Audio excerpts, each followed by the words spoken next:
Chapitre 25. Présentation de Jean-Baptiste au Temple et départ de Marie. La Passion de Joseph. Les 5 et 6 avril 1944. Dans la nuit du mercredi au jeudi de la Semaine Sainte, je reçois la vision suivante. D'un chariot confortable auquel la monture de Marie est aussi attelée, je vois descendre Zacharie, Élisabeth, Marie qui tient dans ses bras le petit Jean, ainsi que Samuel avec un agneau et une colombe en cage. Ils descendent pour y laisser leur monture devant l'écurie habituelle où doivent s'arrêter tous les pèlerins qui se rendent au temple. Marie appelle le petit homme qui en est propriétaire et lui demande si aucun Nazaréen n'est arrivé la veille ou aux premières heures de la matinée. « Personne, femme, » répond le petit vieux. Marie s'en étonne mais n'ajoute rien.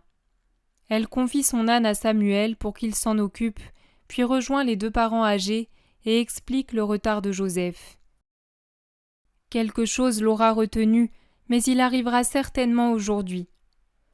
Elle reprend l'enfant qu'elle avait confié à Élisabeth et il s'approche du temple. Les gardes rendent les honneurs à Zacharie et les autres prêtres le saluent et le complimentent. Il est très beau aujourd'hui, dans ses vêtements sacerdotaux, tout à sa joie de repère.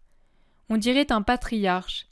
J'imagine qu'Abraham devait lui ressembler quand il se réjouissait d'offrir Isaac au Seigneur. Je vois la cérémonie de la présentation du nouvel Israélite et la purification de sa mère plus solennelle encore que celle de Marie, car les prêtres font une grande fête pour le fils d'un des leurs. Ils accourent en foule et s'affairent autour du petit groupe des femmes et du nouveau-né. Des gens se sont approchés, poussés par la curiosité, et j'entends quelques commentaires. Étant donné que Marie porte l'enfant dans ses bras au moment où il se dirige vers l'endroit fixé, les gens croient que c'est elle la mère. Mais une femme remarque. « Ce n'est pas possible. Vous ne voyez pas qu'elle est enceinte ? L'enfant n'a guère plus que quelques jours et elle est déjà grosse. » Pourtant, rétorque un autre, il n'y a qu'elle qui puisse être la mère. L'autre est trop âgée. Ce doit être une parente. Mais on ne peut être mère à l'âge qu'elle a. Suivons-les, nous verrons bien qui a raison.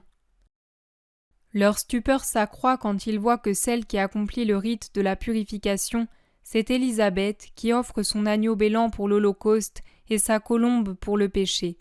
« C'est elle la mère, tu as vu ?»« Non. Si. » Les gens chuchotent, encore incrédules. Ils font tant de bruit qu'un « chut » impérieux fuse du groupe des prêtres qui assistent au rite. Ils se taisent un instant, mais les chuchotements reprennent avec encore plus de force lorsqu'Élisabeth, rayonnante d'une sainte fierté, prend l'enfant et pénètre dans le temple pour le présenter au Seigneur. C'est bien elle. C'est toujours la mère qui fait l'offrande. Quel est donc ce miracle ? Que deviendra cet enfant accordé à un âge si avancé à cette femme ? Quel signe est-ce donc là ? Vous ne savez pas, dit un homme qui arrive à bout de souffle. C'est le fils du prêtre Zacharie, de la descendance d'Aaron, celui qui était devenu muet alors qu'il offrait l'encens dans le sanctuaire. Quel mystère, quel mystère ! Voilà qu'il parle de nouveau. La naissance de son fils lui a délié la langue. Quel esprit lui aura donc parlé et rendu morte sa langue pour l'habituer à garder le silence sur les secrets de Dieu ? Mystère. Quelle vérité Zacharie connaît-il ? Son fils serait-il le Messie qu'attend Israël ? Il est bien né en Judée, mais pas à Bethléem et pas d'une vierge.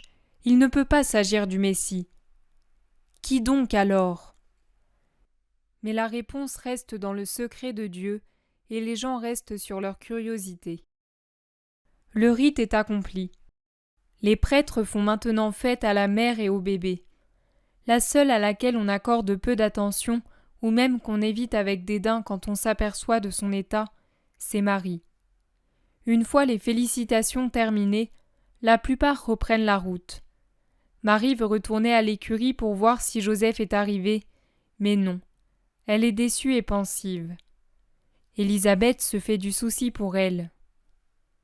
Nous pouvons rester jusqu'à la 6e heure, mais ensuite nous devrons partir pour arriver à la maison avant la première veille.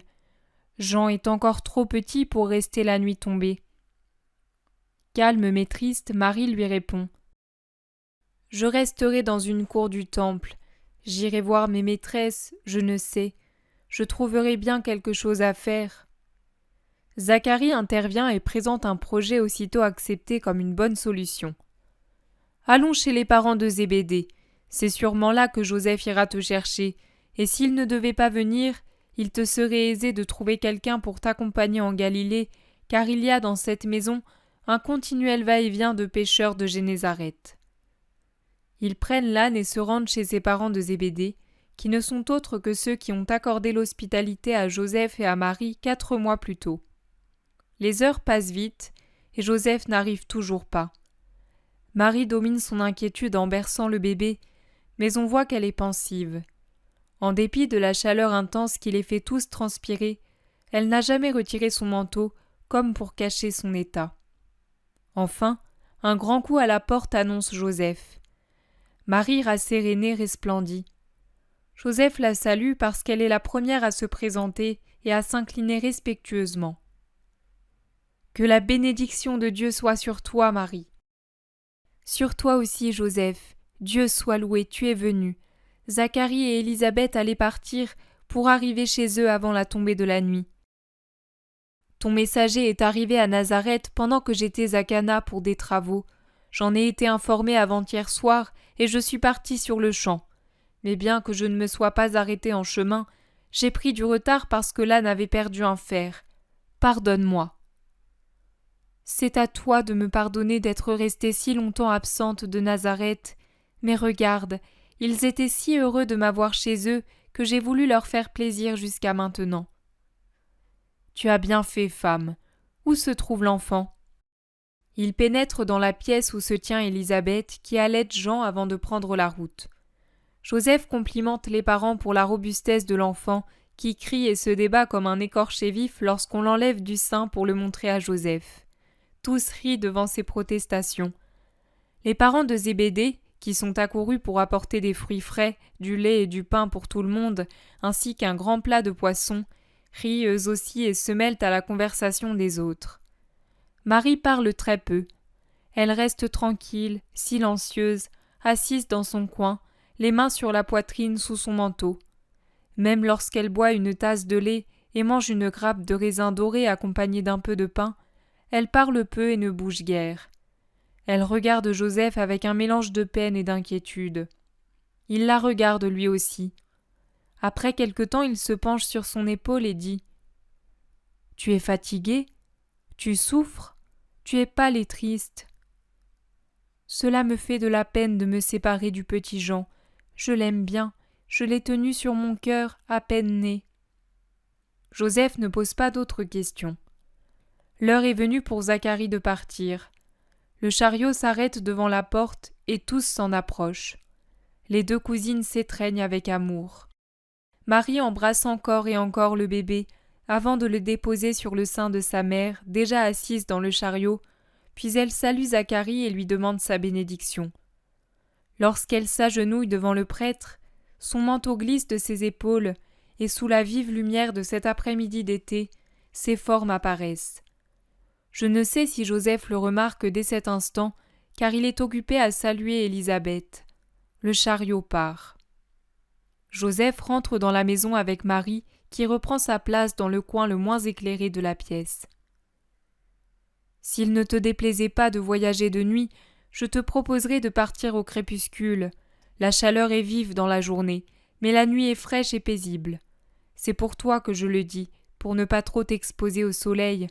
Moi, je ne crains pas la canicule, mais toi… » « Comme tu voudras, Joseph. Je pense aussi qu'il vaudra mieux partir de nuit. » « La maison est en ordre, tout comme notre petit jardin. Tu verras ces belles fleurs. Tu arrives à temps pour le voir tout fleuri. Le pommier, le figuier et la vigne portent plus de fruits que jamais, et j'ai dû mettre des tuteurs au grenadier, tant ces branches sont chargées de fruits déjà bien formés. On n'a jamais rien vu de tel à cette époque.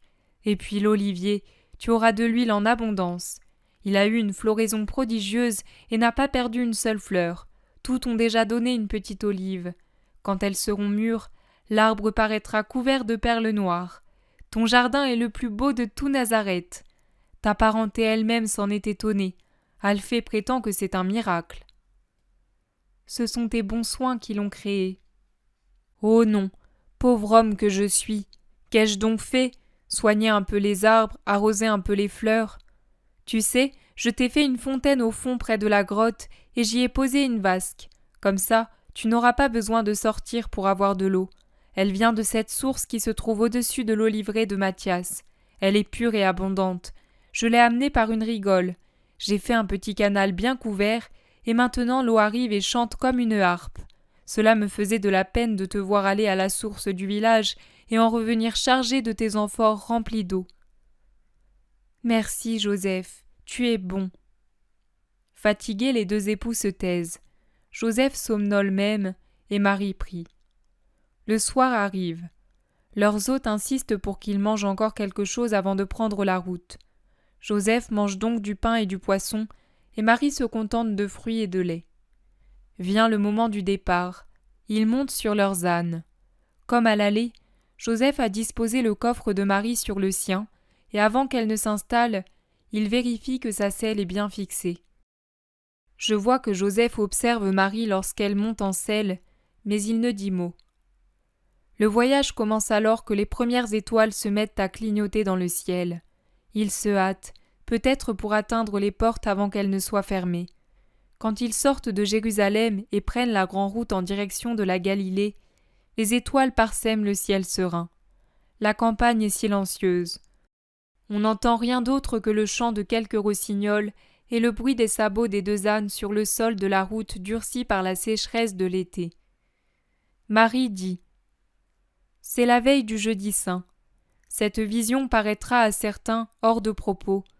Mais puisque tu aimes mon Jésus crucifié, ton cœur est rempli de douleur qui y demeure même si une douce vision survient. C'est comme la tiédeur qui monte d'une flamme qui est encore feu tout en ne l'étant déjà plus. Le feu, c'est la flamme, et non sa tiédeur qui n'en est qu'une conséquence. Aucune vision béatifique ou pacifique ne parviendra à t'enlever du cœur cette douleur.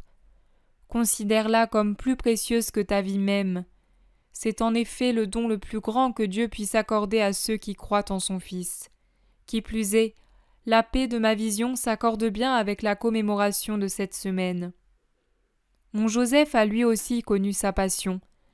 Elle a débuté à Jérusalem quand il s'est rendu compte de mon état.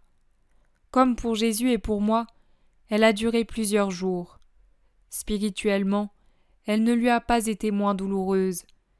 C'est uniquement en raison de la sainteté de mon époux qu'elle a été contenue sous une forme tellement digne et secrète qu'elle est restée peu connue au fil des siècles.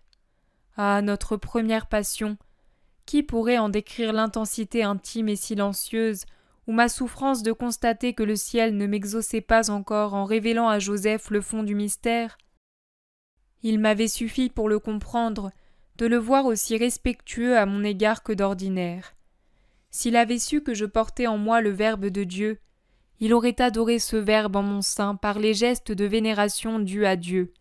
Il n'aurait pas manqué de les faire, tout comme je n'aurais pas refusé de les recevoir, non pas pour moi, mais pour celui qui était en moi et que je portais de la même manière que l'arche d'alliance portait les tables de la loi et le vase de la manne. Qui pourrait décrire mon combat contre le découragement qui tendait à me submerger pour me faire croire que j'avais espéré en vain dans le Seigneur? Ah, quelle rage Satan a dû éprouver, je suppose.